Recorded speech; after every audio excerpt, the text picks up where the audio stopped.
Hello everyone and welcome to Research in Daily Life 2. My name is Mr. Mark Joseph Zapanta from the Communication and Research Department, and I will be your instructor for this particular subject.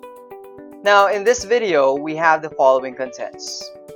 First, we have subject description and overview, followed by the expectations. Next would be the grading system that we'll be using for this subject, and the requirements that you're going to need. Lastly would be the questions that you are most likely going to ask me.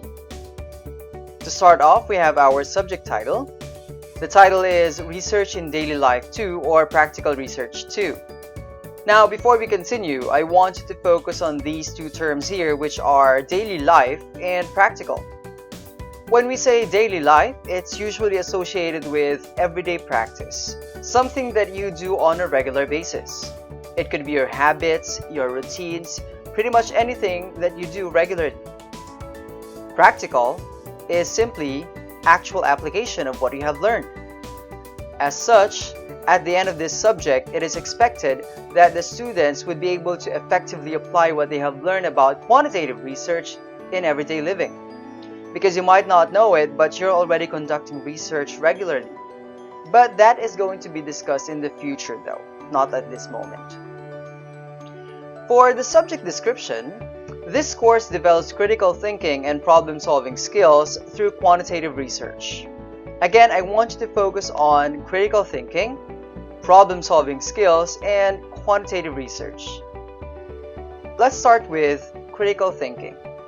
Critical thinking usually involves analyzing information, evaluating the facts, and forming rational judgment. A person who practices critical thinking is able to identify which particular information is relevant or reliable and which is not valid.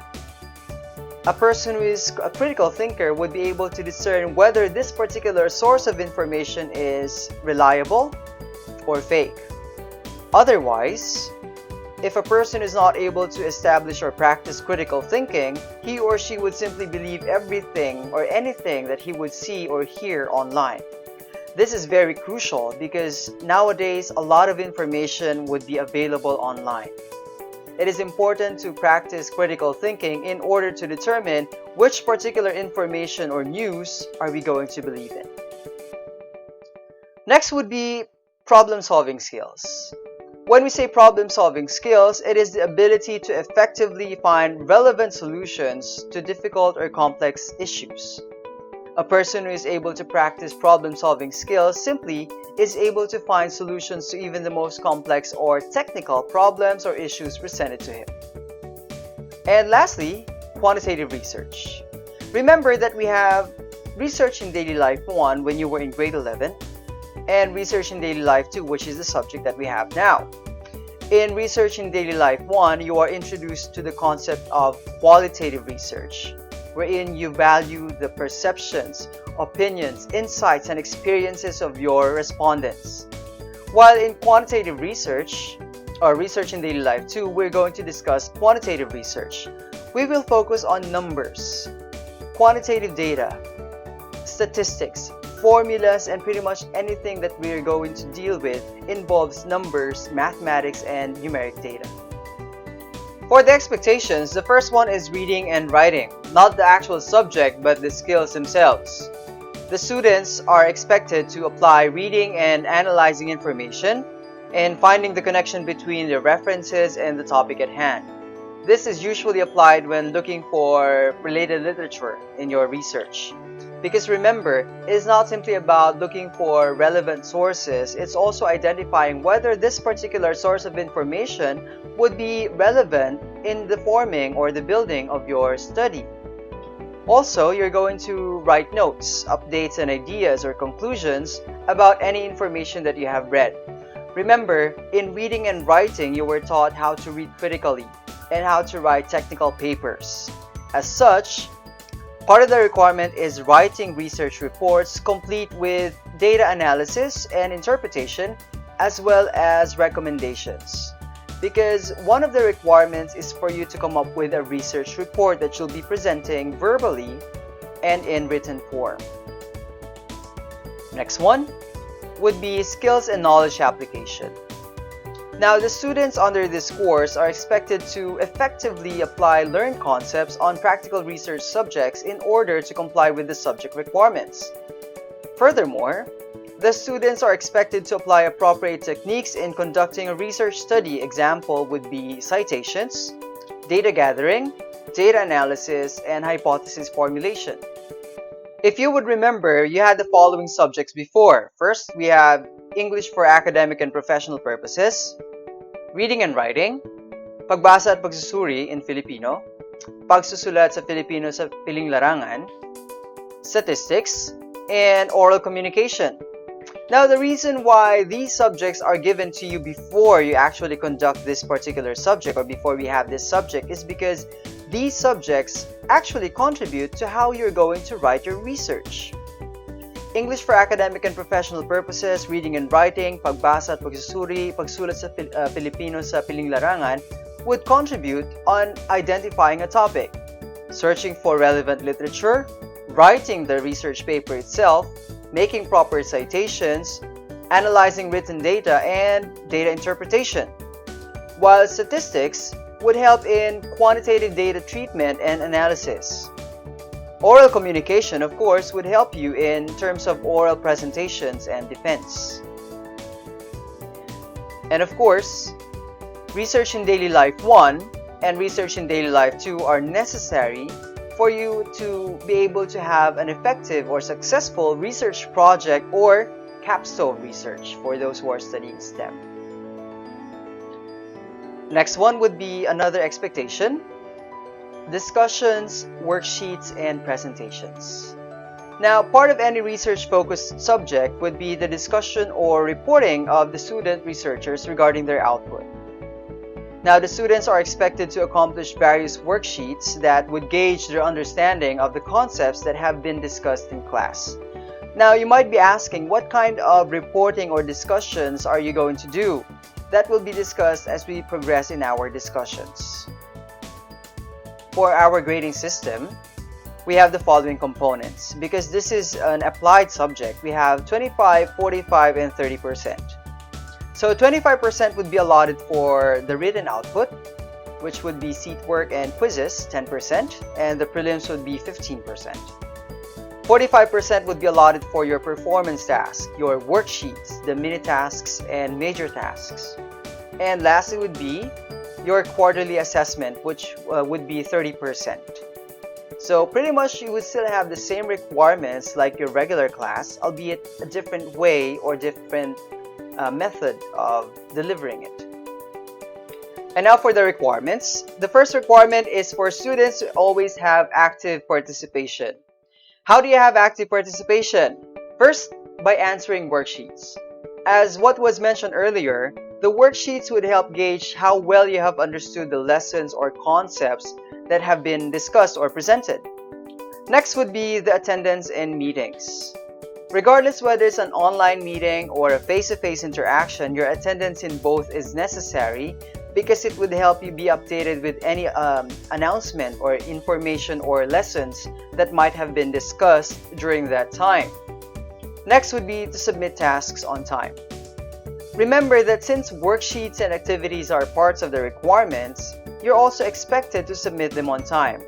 As a form of courtesy and respect to your other classmates who really put an effort to finish them, to submit them on time. Also, I will not be tolerating late submissions as it might result to point deductions or even non-acceptance. Next is to effectively deliver presentations. Regardless of what kind of presentation it is always expected that you prepare ahead of time, ahead of the schedule for you to be able to deliver it effectively. Simply reading or simply repeating what was on the presentation is not good. You have to actually discuss. And lastly, you have to communicate and cooperate. Communicating by asking questions for something that is unclear, communicating with your classmates for any missed requirements, or communicating with your group mates in case that there would be group activities that would be assigned in the future. And of course, you have to cooperate with yourself, with your classmates, and with your teacher. Another requirement would be your textbook. Now, this is one of the required textbooks. It's going to be You and the Natural World, Quantitative Research by Phoenix Publishing House. It's written by Richard Pulmonis in 2017. Although it's not technically a requirement, but this one would help you in terms of being abreast with any information that we're going to have in our discussion. If you do not have this book, it's okay. You could use any other book as long as it discusses quantitative research. And now for the questions. The first question is, how are classes conducted? Now, the classes are either synchronous or asynchronous, depending on the schedule. For asynchronous classes, we will make use of Genio for the learning packages, which will be assigned to you. If you're familiar with the ALOT program, it's similar to that particular practice, albeit a bit different. For the synchronous classes, we will use online meeting platforms such as Zoom or Google Meets. That way, we'd be able to actually have an actual discussion in real time. The next question would be, will we still conduct research? That's very much interesting because the answer is yes and no. No, because the students will not be tasked to come up with their own research for this particular course. You might do it for the next semester in your research project. And yes, because you will still have simulated situations that will allow you to apply what you have learned in terms of conducting research. So you're not going to conduct your own research, rather you'll be applying what you have learned in interpreting data which will be given to you. And last question, are we going to have group activities? Well, given the current learning environment and the situation that we have right now, group activities are not technically advised. However, should there be changes in the situation, there are possibilities for a change. So hopefully I am able to answer these questions. Should you have any other questions, you may feel free to reach me via my email or simply ask your advisor to voice it out to me in the future. In addition to what has been discussed earlier, we also have the following standard operating procedures during our classes. The first one, in order to have a proper and formal way of establishing communication and submission of requirements, the students are expected to have the following. Number one would be an official Gmail or Google Drive account, which is ideally linked to Genio. The Gmail is for submission of requirements, and for notification purposes, should you have any quizzes or tests that are unanswered in Genio. Also, we need a valid Zoom ID. A valid Zoom ID would show your surname and your first name for recognition and identification purposes whenever we have our Zoom conferences. And lastly, we need an official Facebook account with your actual picture and your real name. This is going to be used for our official Facebook group, wherein I will be posting any requirements, submission schedules, or other announcements in relation to our school activities. Next, when having Zoom meetings, students must remember that our Zoom conferences are considered to be formal meetings. As such, they have to dress appropriately, use a camera for monitoring and security purposes, speak only when instructed, otherwise they have to keep their microphone on mute, and more importantly, observe proper decorum and behavior. Now, in terms of submitting of requirements and other activities such as worksheets, you have to follow the following guidelines. The first one is to submit the PDF format of the activity itself. Next, please follow this file name format. We have strand, _section, _surname, _task name. Take a look at this example here. Now, the purpose of this particular file name is number one, for proper sorting of files and submissions, and number two, for easier access to records of submissions, to determine who was able to submit and who was not. And more importantly, please be mindful of submission dates. Also, again, when submitting worksheets and other activities, please accomplish a task submission checklist. This is for the purpose of the student to trace or track which particular activities he or she has already submitted, as well as to double check with the record of the teacher. And lastly, for questions, concerns, and clarifications, remember that students are allowed to ask questions during the specified time schedule assigned. You may reach me through my official Gmail account or through my Facebook account. Also, please avoid asking questions for other students. If you have a question, you may ask the questions directly to me. Never ask a student or a classmate to ask the question for you. Again, thank you so much for listening. I do hope that I was able to explain everything as clearly as possible. However, should you have any questions or clarifications, remember that you are free to ask me questions through my Gmail account or my Facebook account. Thank you so much, and I do hope that this particular school year would be beneficial and fruitful for all of us.